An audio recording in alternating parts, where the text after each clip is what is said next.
Goeiemôre vriende, dis vandag Dinsdag die 15de April 2025. Ons is na die oploop na Paasnaweek toe. Gister bietjie vir julle gesê hoe ek dink julle kan die Paasnaweek inklee as julle bietjie weggaan, as julle bietjie gaan kamp of as julle sommer net 'n bietjie ergens heen ry of as julle net by die huis en julle kan nie by die kerk uitkom nie. Ek dink dit sal wonderlik wees as ons almal hierdie week natuurlik in die meditatiewe aanddienste bywoon, beginnende vanaand. Môre aand en woensdag aand, donderdag aand se Tennebrei 7:00 die aand, dis so 30 minute. Vriende, as julle kan sien daarvoor, ek weet julle kom nou nog laat van die werk ook af. Ek verstaan dit, nou is baie moeg, maar as julle kan sien, is julle welkom om dit by te woon. En dan Vrydag, vriende, wat ek vir julle gesê het, 9:00 die oggend is dit die goeie Vrydagdiens, loop nagmaal wat ons het, om 'n bietjie in die ding in te kom wat ons weet en weer eens besef wat het Jesus vir ons gedoen het.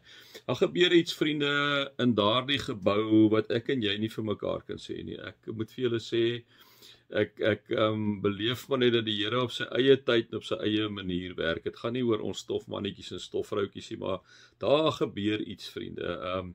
En ek weet ook daar gebeur iets wanneer jy alleen by die Here sit en jy met hom erns maak en jy saam met hom 'n pad stap. So, soos ek gesê het, welkom kerk toe, om met die kerkgebou as die kerk by mekaar te kom. Sondag die opstallingsdiens wat 'n wonderlike geleentheid gaan wees. Ek nooi julle almal daarna toe uit, vriende. Vrydag en die Sondag, bring van julle vriende saam. Ek wil dis 'n lekker tydsonbedreig. Kom net, is 'n naweek wat ek en jy as Christene eintlik, vriende, die kerke moet volpak, of as ons dan nou by 'n plek gaan vakansie hou, dat ons regtig daai tyd ook daar inklee, vriende, volgens die spesifieke naweek, né? So maar ek nooi julle, kom vriende, kom woon dit by. Dis 'n wonderlike naweek vir ons as kinders van die Here. Vir ons is dit die hoogtepunt inderdaad van ons Christelike lewe. So ek nooi julle uit. Kom ons raak net so 'n bietjie stil.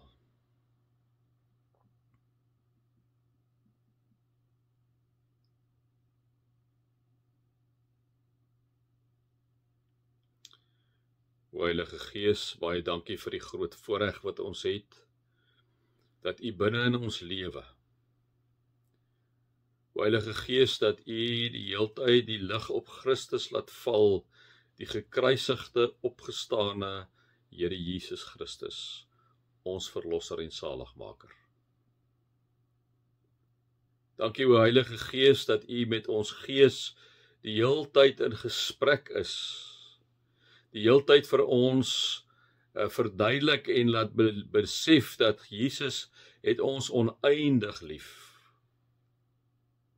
Heilige Gees, baie dankie vir die voorreg wat ons het, om U te hê as iemand wat altyd by ons is, die vertrooster. Dankie daarvoor. Here, ook hierdie week wat vir ons as U kinders 'n besonderse week is, 'n week waarin ons weer herdenk wat het U vir ons aan die kruis gedoen. Here, laat dit 'n week van introspeksie raak vir elkeen van ons. Ons vir onsself 'n bietjie na gaan kyk en evalueer, maar hoe is ons geestelike lewe? Hoe is ons lewe met U in hierdie tyd? Here, dankie vir U wonderlike liefde en genade. Amen. Vriende, mag daar vir julle genade en vrede en oorvloed wees, omdat julle God ken, Jesus ken en die Heilige Gees ken. Vriende, ek gaan weer die stukkie wat ek gister gedoen het, 'n bietjie met julle weer 'n gedeelte daarvan doen. En dan gaan ek aan, ons het by Lukas 22, ek het ook vir julle gesê, ek gaan hierdie week 'n bietjie by die leidingsgoed stil staan. Ons kan ons weer na Paasnaweek aangaan met die spreuke, maar ek dink tog dit is gepas dat ons hierdie week 'n bietjie by die leidingsgoed stil staan. Ons sien Jesus is in Getsemane. Liewe vriende, hy sê vir sy disippels, bly bid dat julle in die versoeking kom nie. Ons het gesien dat hulle in die slaap geraak het. En dan staan daar vers 44. Hy het in doodsangs geraak en het nog ernstiger gebid. Dis nou Jesus. Sy sweet het soos bloeddruppels geword wat op die grond val. Toe hy van die gebed opstaan en by die disippels kom, kry hy hulle aan die slaap uitgeput van droefheid. Hy sê toe vir hulle, waarom slaap julle? Staan op en bid, sodat julle nie in versoeking kom nie. En dan is dit interessant, vriende, as ons nou, volgende enetjie is gedeeltes waar Jesus gevange neem, maar Jesus het net gesê, dat hy nie in versoeking kom nie, en dan kom ons uit by vers 54, by Petrus uit, waar Jesus nou net vir hulle gesê het, bid, sodat julle nie in versoeking kan kom nie. En dan staan daar, hulle, dis die disippels, dit is die mense wat nou by die disippels was, die skare, hulle het Jesus toe gevange geneem, en hom weggelei, en in die huis van die hoëpriester gebring. Petrus het op 'n afstand agterna gekom, in die middel van die binneplaas was daar 'n vuur, en daar het mense by mekaar gesit. Petrus het tussen hulle gaan sit, en 'n diensmeisie wat hom in die skynsel van die vuur sien, het hom goed bekyk en gesê, die een was ook saam met daardie man. Maar Petrus het dit ontken deur te sê, juffrou, ek ken hom nie. 'n Rukkie later sien iemand anders hom en sê, jy's mos ook een van hulle. Maar Petrus antwoord, man, ek is nie. Na verloop van so wat 'n uur het nog een met beslisheid beweer, so waar, die een was ook saam met daardie man, hy is mos ook 'n Galileër. Maar Petrus sê, man, ek weet nie waarvan jy praat nie. En onmiddellik terwyl hy nog praat, het daar 'n haan gekraai. Die Here het omgedraai en Petrus aangekyk. Toeval het Petrus by wat die Here vir hom gesê het, voordat die haan vannag kraai, sal jy my 3 maal verloon. En Petrus het buite toe gegaan en bitterlik gehuil. Nou, vriende, terwyl ek hierdie stukkie so lees,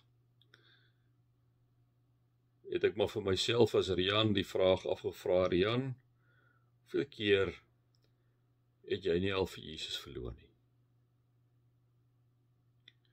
Hoeveel keer het jy maar nie jou eie goedjies gedoen, Jesus een kant toe gestryf, wat hoewel jy geweet het, dat wat jy nou doen is nie reg nie.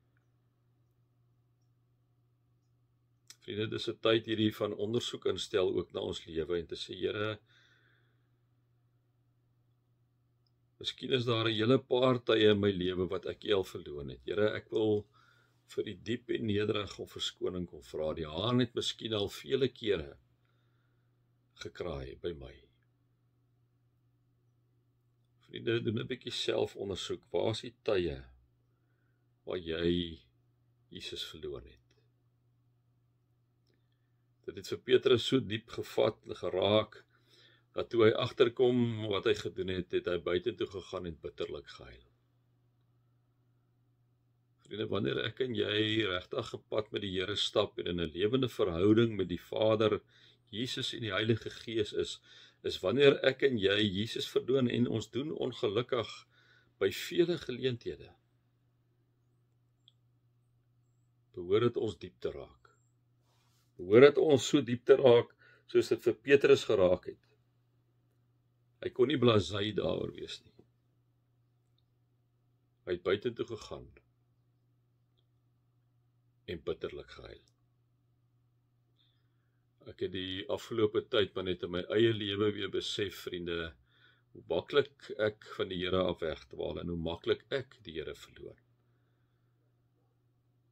En ek het maar weer by die Here se voete gaan sit en vir hom gesê, baie dankie, dat hy met sagtheid na my kyk en nie met hardheid nie. Die Here Jesus gesê, dankie dat U my vergewe, dankie dat U vir my gesterf het ten spyte van my ontrou. Voordat die haan vannag kraai, sal jy my 3 maal verloon. En Petrus het buite toe gegaan en bitterlik gehuil.